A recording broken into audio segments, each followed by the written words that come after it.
Hello dear friends, welcome to exam Guruji ji. आज next mock test हम discuss करने वाले हैं। तो जिसने अभी तक हमारे चैनल को सब्सक्राइब नहीं किया है वो कर लीजिए और साथ में बेल आइकन को प्रेस भी कर लीजिए। तो देखिए, सबसे पहले हमारे पास एक क्वेश्चन पूछ रहा है कि which of the following statement is true. इन चार स्टेटमेंट्स में कौन सी स्टेटमेंट जो है वो सही है, हमें ये बताना है। shear stress on principal plane is zero, या फिर shear stress on principal plane is maximum, या फिर shear stress on principal plane is minimum, या फिर none of the above। कौन सा आंसर सही रहेगा इस क्वेश्चन के लिए। जब भी आप shear stress की बात करेंगे प्रिंसिपल प्लेन पर, तो वो प्रिंसिपल प्लेन पर हमेशा क्या होता है, जीरो होता है। यानी कि ऑप्शन वन हमारा इस क्वेश्चन में आंसर बन जाएगा। shear stress on principal plane is always zero. अगला क्वेश्चन देखिए, radius of gyration of A section of area A and movement of inertia I about centroid axis is. वो होता है अंडर रूट आई ओवर ए के बराबर। Radius of gyration जो होता है किसी सेक्शन का, उसका एरिया ए होगा end moment of direction I about centroid axis, तो वो होता है अंडर रूट आई ओवर ए। यहाँ पे ऑप्शन कुछ अजीब जैसे दिए गए हैं, लेकिन अंडर रूट आई ओवर ए ये हमारा आंसर रहेगा रेडियस ऑफ गायरेशन के लिए। नेक्स्ट वन क्वेश्चन देखिए यहाँ पर, the maximum axle load which is sufficient to keep a column in a small deflected shape is called। Very important question है। बोल रहा है कि मैक्सिमम एक्सिल लोड जो होता है, मैक्सिमम एक्सिल लोड बोल रहा है कि वो सफिशिएंट होता है, पर्याप्त होता है एक कॉलम को स्मॉल डिफ्लेक्टेड शेप में रखने के लिए। एक कॉलम को स्मॉल डिफ्लेक्टेड शेप में रखने के लिए मैक्सिमम एक्सिल लोड जो होता है वो सफिशिएंट होता है। वो कौन सा लोड होता है, क्रिपलिंग लोड, बकलिंग लोड, या फिर क्रिटिकल लोड। तो वो क्रिटिकल, ये सारे लोड होते हैं। ऑप्शन डी हमारा इस क्वेश्चन में आंसर बन जाएगा। नेक्स्ट बात देखिए, Euler formula is valid for. Euler formula जो होता है किसके लिए वैलिड होता है, short column, long column, both, या फिर none of the above. Euler formula जो होता है किसके लिए वैलिड होता है, ये क्वेश्चन बहुत ही ज़्यादा इंपॉर्टेंट है। आइलर फॉर्मूले की अगर आप बात करेंगे तो ये ऐसे कॉलम के लिए यूज किया जाता है या फिर ऐसी स्टड के लिए यूज किया जाता है जिसकी जो लेंथ होती है, कॉलम या फिर स्टड की जो लेंथ होती है वो कितनी होती है, 30 गुना होती है। 30 टाइम्स ऑफ उसके डायमीटर, 30 टाइम्स ऑफ उसके डायमीटर। यानी कि कॉलम का डायमीटर मान के चलो कि 30 है, तो उसकी जो लेंथ होगी वो 30 इंटू 30 कितना आएगा, ये इतनी होनी चाहिए मैक्सिमम। तो ये चीज़ आपको पता होनी चाहिए कि 900 होनी चाहिए लेंथ जो होगी उसकी। अगर ये डायमीटर 30 mm है तो 900 mm उसकी लेंथ होनी चाहिए। यानी कि आइलर का जो फॉर्मूला होता है वो सिर्फ लॉन्ग कॉलम के लिए ही वैलिड होता है। ऑप्शन बी हमारा इस क्वेश्चन में आंसर बन जाएगा। ये पॉइंट भी आप याद रखिए लॉन्ग कॉलम के लिए, और 30 गुना ऑफ उसके डायमीटर, ये भी आप याद रखिए क्योंकि ये इंपॉर्टेंट क्वेश्चन है। अगला क्वेश्चन देखिए, the rise and fall method of a reduction of level provide a check on. किसकी जांच प्रदान करती है, बैक साइड, फोर्थ साइड, या फिर दोनों, या फिर नन ऑफ द अबव। क्या आंसर रहेगा इस क्वेश्चन का। जिसने चैनल को सब्सक्राइब नहीं किया है वो कर लीजिए, साथ में बेल आइकन को प्रेस भी कर लीजिए। इसमें हमारा आंसर ऑप्शन सी आंसर हो जाएगा, back sight and fore sight, C answer बन जाएगा। अगला देखिए, with the rise of temperature the sensitivity of bubble tube is. क्या फर्क पड़ेगा, टेम्परेचर बढ़ेगा तो इसकी जो सेंसिटिविटी होती है वो कम होती है, ए हमारा आंसर बढ़ हो जाएगा।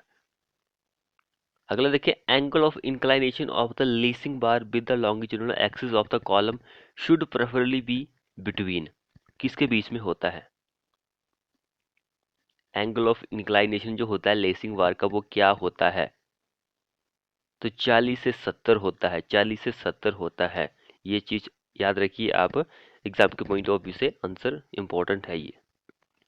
40 से 70 का मीनिंग ये होता है कि भाई 40 से कम ना हो और 70 से ज़्यादा ना हो, ये पॉइंट इंपॉर्टेंट है। अगला देखिए, अब यहाँ पे थोड़े बहुत आपको हिंदी के क्वेश्चन भी देखने को मिलेंगे, जिनके जीके सेक्शन भी देखने को मिलेगा। अब ये वैसे है तो कंप्यूटर का क्वेश्चन, लेकिन फिर भी है तो है, आपको पता है कि कंप्यूटर से भी एग्जाम में क्वेश्चन पूछे जाते हैं। तो बोल रहा है कि एक सॉफ्टवेयर प्रोग्राम में, सॉफ्टवेयर प्रोग्राम होता है तो एक स्क्रीन जो उपयोग करता है, यानी कि मैं कंप्यूटर को यूज कर रहा हूं तो मैं उपयोगकर्ता हो गया, को एक समय में कई प्रोग्राम देखने की अनुमति देती है।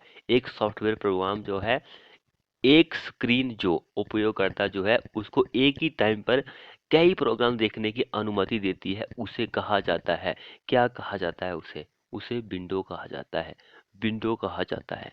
ये चीज आप याद रखिए। अगला क्वेश्चन देखिए यहाँ पर। क्वेश्चन,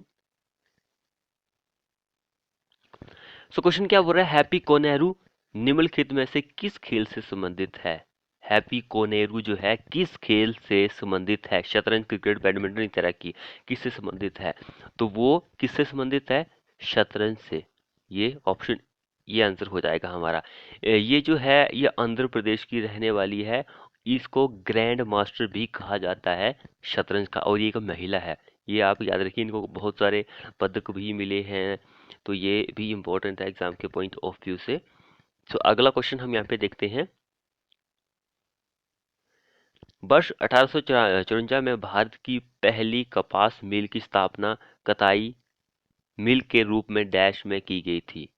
कताई मिल के रूप में डैश में की गई थी। भारत की जो पहली कपास मिल थी 1854 में कहाँ पर की गई थी, ये आपको बताना है। यहाँ पे चार ऑप्शन हमारे पास दिए गए हैं, तो आपको बताना है कि भाई क्या आंसर रहेगा। तो कहाँ पर की गई थी? ऑप्शन ए हमारा आंसर हो जाएगा, मुंबई में की गई थी। ये आप याद रखिए एग्जाम के पॉइंट ऑफ व्यू से। बहुत ही पहले बम्बई बोलते थे लेकिन अब मुंबई बोलते हैं, तो ए हमारा इस क्वेश्चन में आंसर हो जाएगा। अगला क्वेश्चन भी इम्पोर्टेंट है। तो क्वेश्चन क्या बोल रहा है, धेनुका शब्द जो है भारतीय राज्य में किसका एक प्रसिद्ध संगीत वाद्य यंत्र है? धेनुका जो है किसका है? उड़ीसा का है। सी हमारा इस क्वेश्चन में आंसर हो जाएगा।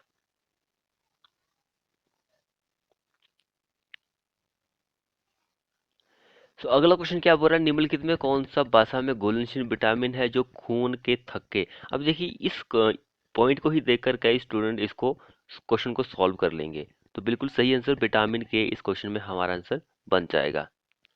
तो ये सारी चीजें आप याद रखिए, भाषा में घुलनशील और खून का थक्का, हड्डी वगैरह, ये सारा कुछ आप याद रखिए। इसका जो आविष्कार है वो फंक ने किया था, विटामिन के का। अगला क्वेश्चन हम यहाँ पे देखते हैं।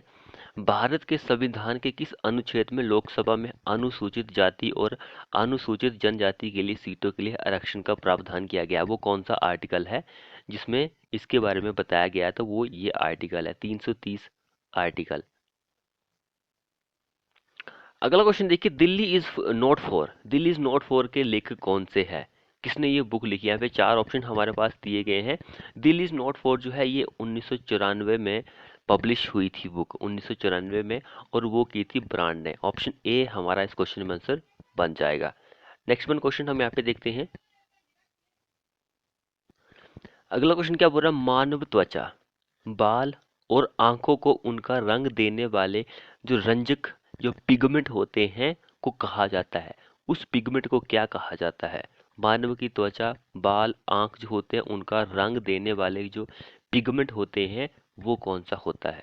यहाँ पे वो नहीं दिया गया है, तो आपको उसके बारे में पता होना चाहिए कि भाई क्या होता है। तो उसको हम बोलते हैं मेलानिन।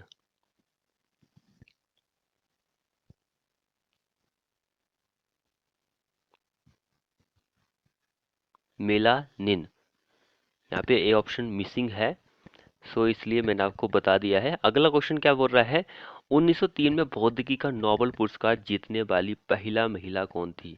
पहली महिला जो थी भौतिकी का नोबेल पुरस्कार 1903 में जीता था, वो कौन सी थी?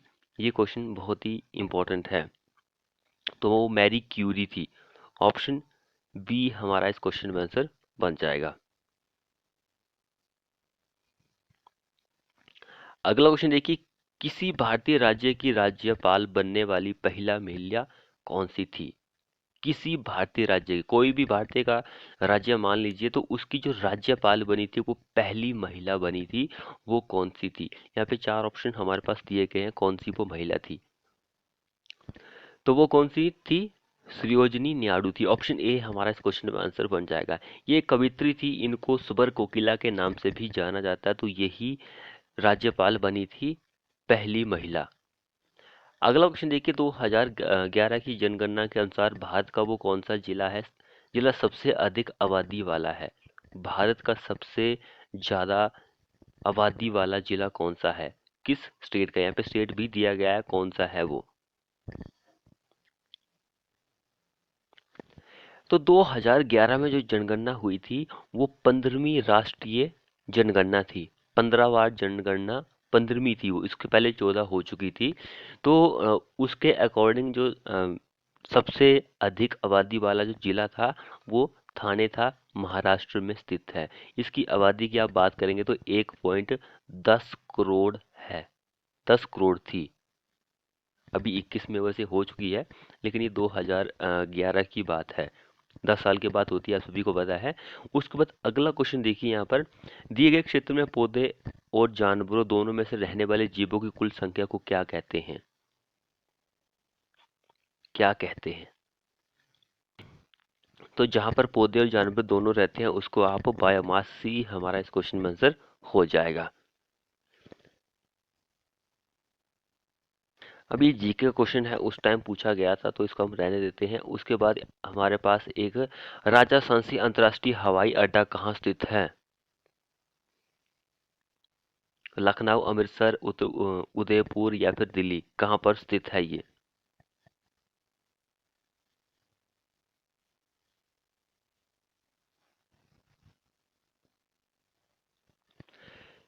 तो ये जो है वो अमृतसर पंजाब में स्थित है। ये एक नागरिक हवाई अड्डा है। ऑप्शन बी हमारा इस क्वेश्चन में आंसर बन जाएगा। उसके बाद अगला क्वेश्चन देखिए, maximum shear stress for M30 concrete grade के लिए, मैक्सिमम shear स्ट्रेस जो होता है M30 ग्रेड के लिए वो क्या होता है। सो टाउस मैक्स जो होता है, उसी मैक्स जो होता है M30 ग्रेड के लिए वो 3.5 न्यूटन पर mm स्क्वायर होगा। 2.5 जो होता है न्यूटन पर एम स्क्वायर, ये M15 के लिए होता है। 2.8 जो होता है M20 के लिए होता है, एंड 4 जो होता है M40 के लिए होता है। हर एक ग्रेड के लिए जो टाउ सी मैक्स होता है, मैक्सिमम shear स्ट्रेस, वो डिफरेंट डिफरेंट होता है। ये चीज आप याद रखिए क्योंकि एग्जाम में इसको लेकर क्वेश्चन बन सकता है। इन सभी के लिए मैंने आपको बता दिया है, बीच में एक दो पॉइंट रह जाते हैं, जैसे कि M25 भी होता है, उसके लिए भी होता है, तो 3.1 उसके लिए होता है। अगर आप M35 की बात करेंगे तो उसके लिए 3.7 न्यूटन पर एम स्क्वायर होता है। इन सभी ग्रेड के लिए डिफरेंट डिफरेंट वैल्यू होती है। अगला देखिए, effective span of A simply spotted beam is, effective span जो होता है सिंपली स्पॉटेड बीम का वो क्या होता है। तो इफेक्टिव स्पैन जो होता है सिंपली स्पॉटेड बीम का वो होता है centre to centre distance between spot. Option C हमारा आंसर बन जाएगा। अगला क्वेश्चन देखिए, the basic value for vertical deflection of a span to effective depth ratio for span up to 10 metre of for continuous beam के लिए, continuous beam के लिए क्या वैल्यू होती है, यहाँ पर हमें ये बताना है।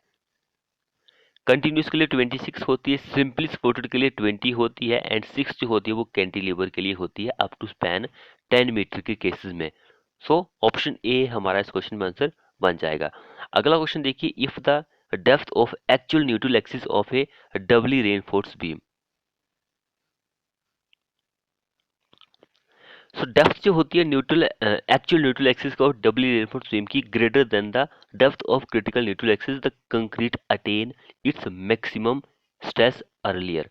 पहले कंक्रीट जो होता है उस पर मैक्सिमम स्ट्रेस पहले आता है अगर डेप्थ जो होती है न्यूट्रल एक्चुअल न्यूट्रल एक्सिस की वो ज्यादा होती है क्रिटिकल न्यूट्रल एक्सिस से, और is less than depth of critical neutral axis, the steel in the tensile zone attain maximum stress earlier.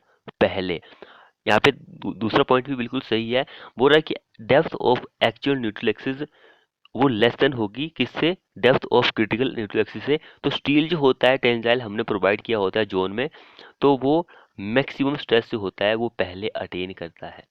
ये पॉइंट आप याद रखिए।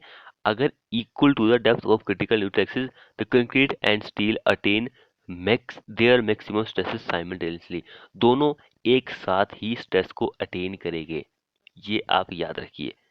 Greater than, less than, equal. ये तीनों पॉइंट इंपॉर्टेंट है एग्जाम के पॉइंट ऑफ व्यू से, इन तीनों पॉइंट को आप याद रखिए, इससे डी हमारा इस क्वेश्चन में आंसर बन जाएगा। अगला क्वेश्चन देखिए, in a simply supported slab minimum spacing of distribution reinforcement should be four times the effective thickness of the slab or dash और डैश। भाई 4 टाइम्स होती है, 4 टाइम्स होती है effective thickness of the slab. बोल रहा है कि और क्या होता है, 20 सेंटीमीटर, 30 सेंटीमीटर, 40 सेंटीमीटर या फिर कुछ भी नहीं, क्या होता है?